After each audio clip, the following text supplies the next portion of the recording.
Narito ako sa isang lugar na hindi ko maintindihan.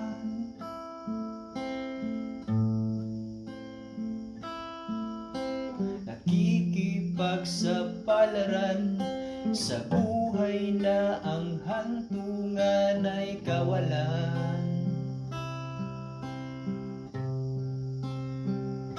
Di numero ang galaw ng tao, bawat gawin ay may presyo.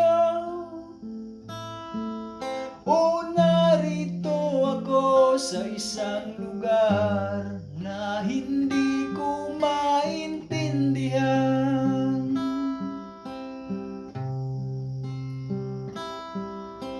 Daing ng tao'y di pinapansin, nililipad ng hangin.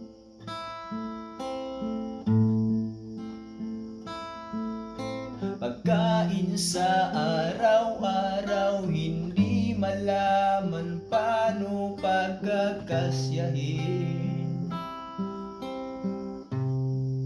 Lalong yumayaman ang mga mayaman, lalong naghihirap ang mga mahirap.